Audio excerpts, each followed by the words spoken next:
சொந்தமாக நிலம் வாங்க வேணும், சொந்தமாக வீடு வாங்க வேணும் அப்படிங்கிற ஆசை எல்லோருக்குமே இருக்குதுங்க. அதுலேயும் குறிப்பாக பார்த்திங்கன்னா வாடகை வீட்டில் பல வருஷமாக கஷ்டப்பட்டுட்டு வரக்கூடியவங்களுக்கு இந்த ஆசையானது நிச்சயமாக இருக்குங்க. ஆனால் சில பேருக்கு மட்டுமே இந்த ஆசை உடனடியாக நிறைவேறுது. நிறையா பேருக்கு பார்த்திங்கன்னா அவ்வளவு சீக்கிரமாக அது கைகூடி வருவதில்லைங்க. சில பேர் பார்த்திங்கன்னா நிலம் வாங்கி இருந்தாலும் கூட அதில் வீடு கட்ட முடியாமல் தொடர்ந்து பிரச்சனைகள் தடைகளை சந்திச்சு கொண்டே வருவாங்க. இல்லைன்னா வாங்கிய நிலம் இல்லைன்னா வீட்டில் ஏதாவது சிக்கல் பிரச்சனை வழக்குன்னு நிலம் சம்பந்தமான பிரச்சனைகள் ஏற்பட்டு கொண்டே இருக்குங்க. கஷ்டப்பட்டு கொண்டே இருப்பாங்க. இப்படி பிரச்சனையை சந்திச்சு விட்டு வரக்கூடியவங்க செவ்வாய்க்கிழமை நாளில் ஏற்ற வேண்டிய தீபம் என்ன, எப்படி வழிபட வேணும், எந்த தெய்வத்தை செவ்வாய்க்கிழமை நாளில் வழிபட்டோம்னா இந்த பிரச்சனைகளுக்கு விடுதலை கிடைக்கும் என்பதை பற்றி தான் இந்த பதிவில் நம்ம விரிவாக பார்க்க போகிறோம். வீடியோவை ஸ்கிப் பண்ணாமல் முழுசாக பாருங்கள். நம்ம சேனலை இப்போ தான் ஃபர்ஸ்ட் டைம் பார்த்துட்டு இருக்கிறீங்க அப்படின்னா நம்ம சேனலை சப்ஸ்கிரைப் பண்ணலன்னா சப்ஸ்கிரைப் பண்ணிக்கோங்க. கூடவே இருக்கிற பெல் ஐக்கானையும் ப்ரெஸ் பண்ணிக்கோங்க. உங்களுக்கு ஜோதிட ரீதியாக சந்தேகம் இருந்தாலும் சரிங்க, தனிப்படையாக ஜோதிடம் பார்க்க விரும்பினாலும் சரி, இந்த வீடியோவுக்கு கீழே டிஸ்கிரிப்ஷனில் வராகியம்மன் ஜோதிட நிலையத்தோட தொலைபேசி எண் கொடுத்துருக்குறேன். இந்த எண்ணுக்கு தொடர்பு கொண்டு பேசி பாருங்கள். உங்கள் பிரச்சனைகளுக்கு சரியான தீர்வு கிடைக்குங்க. வாங்க வீடியோக்குள்ளே போகலாம். உங்களுக்கு முருகப்பெருமான் பிடிக்கும் அப்படின்னா கந்தனுக்கு அரோகரா, வேலனுக்கு அரோகரா என்ற வாசகத்தை மறக்காமல் கமெண்ட் பாக்ஸில் 3 முறை பதிவிடுங்க. நீங்களும் செவ்வாய்க்கிழமை நாளில் வெற்றிலை தீபம் ஏற்றக்கூடியவராக இருந்தீங்கன்னா மறக்காமல் உங்களுடைய கருத்துக்களை கமெண்ட் பாக்ஸில் கமெண்ட் பண்ணுங்கள். உங்களுடைய வேண்டுதல் நிறைவேறுந்துச்சுனால நிச்சயமாக கமெண்ட் பாக்ஸில் கமெண்ட் பண்ணுங்கள். வாங்க வீடியோக்குள்ளே போகலாம். நம்முடைய கையில் பணம் இருந்தாலும் நமக்கு சொந்தமான வீடு நிலம் வாங்க முடியாமல் தவிர்த்து கொண்டு இருக்கக்கூடியவங்க நிறைய பேர் இருக்கிறாங்க. அப்படியே வாங்கினாலும் வாங்கிய இல்லைன்னா கட்டிய வீட்டில் முடியாத சூழ்நிலைகளும் உருவாகுங்க. இப்படிப்பட்டவங்க முருகப்பெருமானை நீங்கள் வழிபாடு செஞ்சுட்டு வந்தீங்கன்னா இந்த அனைத்து பிரச்சனைகள் இருந்துமே விடுதலை கிடைக்கும் அப்படின்னும் சொல்லப்படுதுங்க. சொந்த வீடு நிலம் வாங்க வேணும்னா செவ்வாய் பகவானுடைய அருள் ரொம்பவே முக்கியங்க. முருகப்பெருமான் அருளும் பெற்றிருக்க வேணும். இதனால தான் சிறுவாபுரி போன்ற முருகன் கோவிலுக்கு சென்று வழிபட்டுட்டு வர வேணும் அப்படின்னு சொல்லப்படுது. அது மட்டும் இல்லாமல் சிவபெருமானுடைய பஞ்சபூத தலங்களில் பூமி கரிக தலங்களுக்கு சென்று வழிபட்டுட்டு வந்தீங்கன்னா சொந்த வீடு பூமி சம்பந்தமான பிரச்சனைகள்லேருந்து விடுதலையானது கிடைக்குங்க. அதில் வரக்கூடிய தடைகளானது விலகிவிடும் அப்படின்னு சொல்லப்படுது. இப்படி நிலம் இல்லைன்னா பூமி சம்பந்தமான வீடு சம்பந்தமான பிரச்சனைகளை சந்திச்சுட்டு வரக்கூடியவங்க செவ்வாய்க்கிழமையில் முருகப்பெருமானை வழிபடுவது ரொம்பவே சிறப்பு வாய்ந்ததாகுங்க.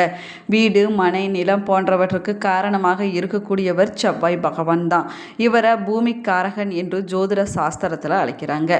இந்த செவ்வாய் கிரகத்திற்கு உரிய தெய்வமாக இருக்கக்கூடியவர் நம் தமிழ் கடவுளான முருகப்பெருமான் தாங்க. முருகப்பெருமானை செவ்வாய்க்கிழமை நாளில் வழிபடுவது ரொம்பவே சிறப்பு வாய்ந்ததாகுங்க.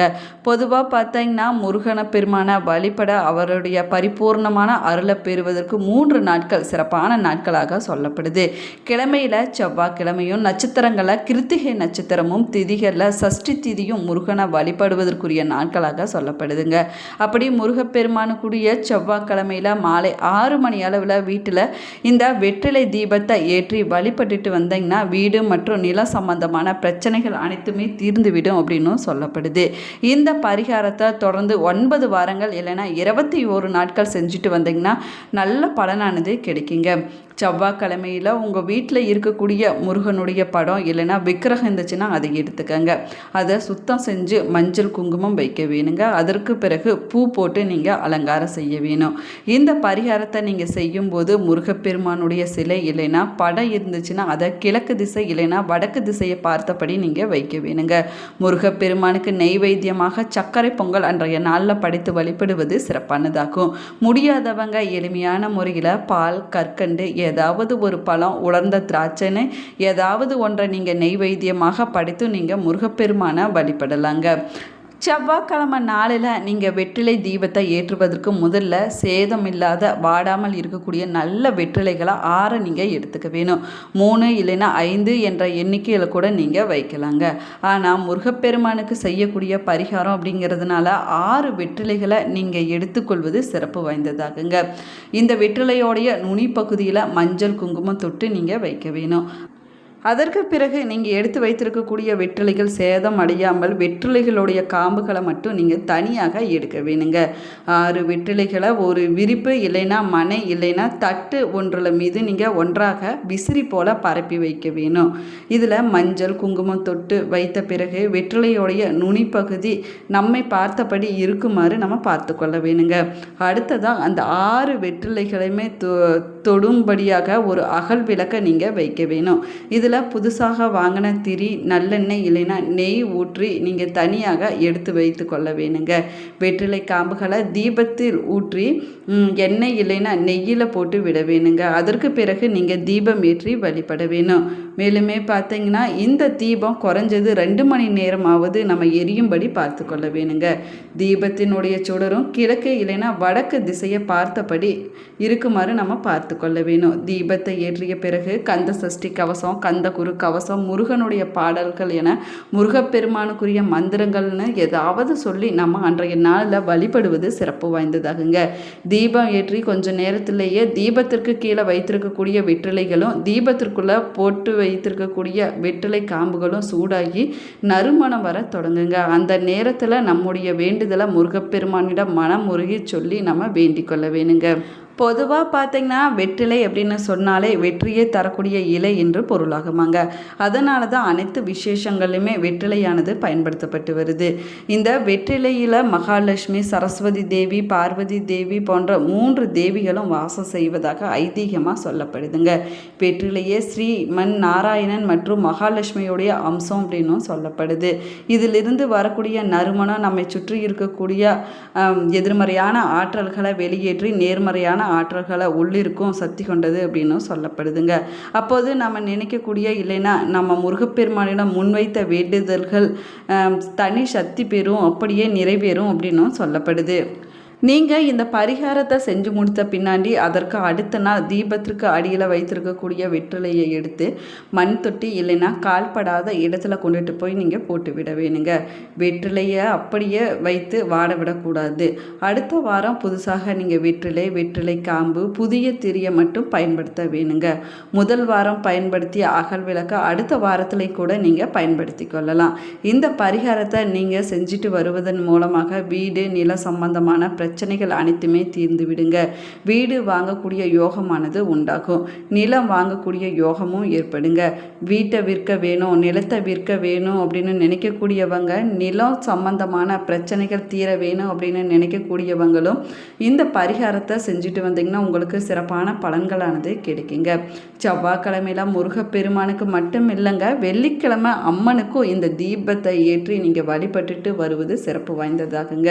தினமும் கூட வெற்றிலை தீபம் ஏற்றுவது வீட்டில் செல்வ பலத்தை பெருக செய்யும் அப்படின்னும் நம்பிக்கையாக சொல்லப்படுதுங்க. நிலத்திற்கு காரணமாக இருக்கக்கூடியவர் செவ்வாய் பகவான் ஆவாருங்க. அதனால் செவ்வாய் பகவானுக்குரிய அதி தேவதையாக முருகப்பெருமான நம்ம வழிபாடு செய்யும்போது நிலம் சொத்து சம்பந்தமான பிரச்சனைகள் அனைத்துமே தீர்ந்துவிடும் அப்படின்னும் நம்பிக்கையாக சொல்லப்படுது. அதே போல் நம்ம பாதாளத்தில் இருக்கக்கூடிய பூமியை காப்பாற்றி அதற்குரிய இடத்துல கொண்டு வந்து வைப்பவராகத்தான் வராகமூர்த்தியானவர் சொல்லப்படுறாரு. அதனால் வராகமூர்த்தியை நம்ம வழிபாடு செஞ்சாலுமே நில சம்பந்தமான வேண்டுதல்கள் எதுவாக இருந்தாலும் நிறைவேறும் அப்படின்னும் சொல்லப்படுதுங்க. இவர்கள் 2 பேரையுமே நம்ம வழிபடுவது ரொம்பவே விசேஷமானதாகுங்க. செவ்வாய்க்கிழமை நாளில் பெருமாளுடைய படத்துக்கு முன்னாடி ஒரு சின்ன வாழை இலையை நம்ம விரித்து வைக்க வேணும். அதில் அரைத்த சந்தனத்தை எடுத்து வைக்க வேணுங்க. அதற்கு பிறகு இட்லி பூவை எடுத்துகிட்டு வந்து அந்த சந்தனத்தில் தொட்டு முதல்ல பெருமாளுக்கு நம்ம பொட்டு வைக்க வேணும். அதற்கு பிறகு அதே இட்லி பூவை எடுத்து சந்தனத்தில் தொட்டு நம்முடைய நெற்றியிலையும் கைகள்லையும் தடவி விட்டு பெருமாளுக்கு நெய் தீபம் ஏற்றி வைத்து பானகத்தை நெய்வேத்தியமாக படைத்து வழிபட்டோம்னா சொந்த வீடு அமையும் அப்படின்னு சொல்லப்படுதுங்க. அது மட்டும் இல்லாமல் நம்முடைய வேண்டுதல்கள் எதுவாக இருந்தாலும் சரி அதை முன்வைத்தோம்னா பெருமாள் வராகமூர்த்தியாக மாறி நம்முடைய வேண்டுதலை நிறைவேற்றுவார் அப்படின்னும் சொல்லப்படுது. நம்முடைய இஷ்ட தெய்வம் எதுவாக இருந்தாலும் சரிங்க, அதற்கு ஏற்றபடி நம்ம வழிபாடு செய்யும்போது நம்முடைய வேண்டுதல்களானது நிச்சயமாக நிறைவேறுங்க. அந்த வகையில் சொந்த வீடு அமைப்பதற்கு முருகப்பெருமானையும் வராகமூர்த்தியையும் இந்த முறையில் நம்ம வழிபாடு செஞ்சோம்னா நிச்சயமாக சொந்த வீடானது அமையுங்க. அதே போல் நில சம்பந்தமான பிரச்சனைகள் அனைத்துமே தீர்ந்துவிடும் அப்படின்னும் சொல்லப்படுது. இந்த பதிவு உங்களுக்கு பயனுள்ள தகவல்களை கொடுத்துருக்குன்னு நினைக்கிறேன். இந்த பதிவு உங்களுக்கு பிடிச்சிருந்தால் லைக் பண்ணுங்கள், ஷேர் பண்ணுங்கள், கமெண்ட் பண்ணுங்கள். இன்னும் நம்ம சேனலை சப்ஸ்கிரைப் பண்ணலன்னா சப்ஸ்கிரைப் பண்ணிக்கோங்க. அப்போ தான் நம்ம போடக்கூடிய ஒவ்வொரு வீடியோவுமே உங்களை நோட்டிஃபிகேஷனாக வந்து சென்றடையுங்க. கூடவே இருக்கிற பெல் ஐக்கானையும் கிளிக் பண்ணிக்கோங்க. இன்னும் நிறைய பேர் நம்ம சேனலை சப்ஸ்கிரைப் பண்ணாமலேயே பார்த்துட்டு வரீங்க. கண்டிப்பாக சப்ஸ்கிரைப் பண்ணிக்கோங்க. உங்களுக்கும் வீடு நில சம்பந்தமான பிரச்சனை இருந்துச்சுன்னா செவ்வாய்க்கிழமை நாளில் இந்த தீப வழிபாட்டை செஞ்சு பாருங்கள். நிச்சயமாக உங்களுடைய வாழ்க்கையில் ஒரு மாற்றமானது ஏற்படுங்க. இந்த பிரச்சனைகள் அனைத்துமே தீரும். Thank you friends.